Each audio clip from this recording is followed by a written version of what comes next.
Israeli authorities are still scrambling to get ahead of COVID-19. Health Minister Yuli Edelstein announcing the search for a new special manager for this campaign, and former IDF Major General Roni Numa is reportedly the leading candidate. But there's no such thing as doing too much in Israel anymore, as Defense Minister Benny Gantz now becomes the latest high-ranking official to be exposed to the deadly disease.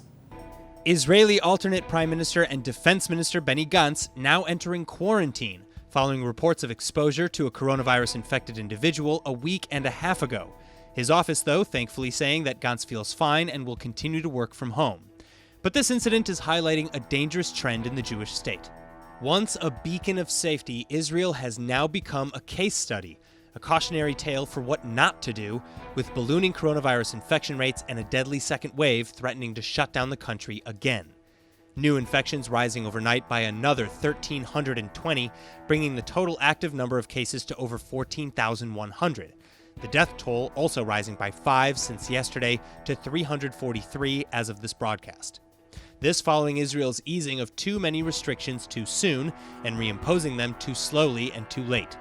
Media and health experts around the globe having earlier pointed to Israel's response to COVID-19 as the best in the world, with heavy restrictions, empty streets, and nearly everyone following directions. Now, they're warning their governments to veer hard in the opposite direction. Israelis flocking to the coasts, bars, and clubs, and generally ignoring orders to wear masks and socially distance.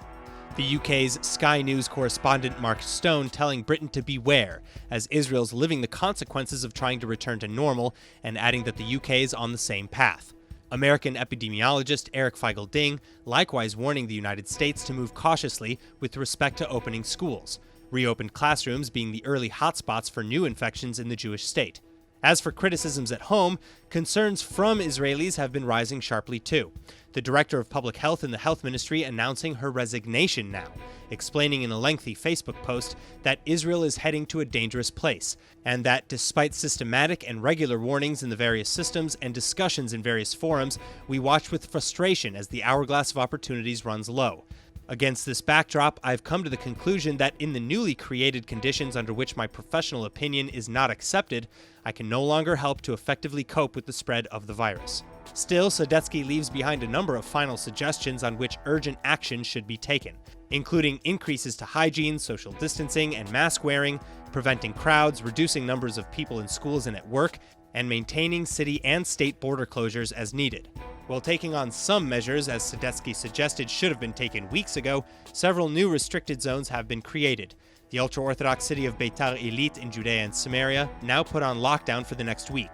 The announcement, made late last night, being blasted by the city's mayor. And this is in addition to the recently reimposed regulations on eateries, entertainment centers, and public gatherings. Businesses still pushing back, though, complaining to Prime Minister Benjamin Netanyahu in an unprecedented Zoom meeting that, quote, "we are collapsing," and that no businesses will remain unless substantial aid money is transferred within 48 hours. יוני לא נשרוד, לא יישארו עסקים, אדוני. אדוני, אנחנו מבקשים שתגיד לנו שתוך 48 שעות, כמו שאמרת בתחילת הקמפיין, הכסף אצלנו. בבקשה, תגיד את זה, אדוני.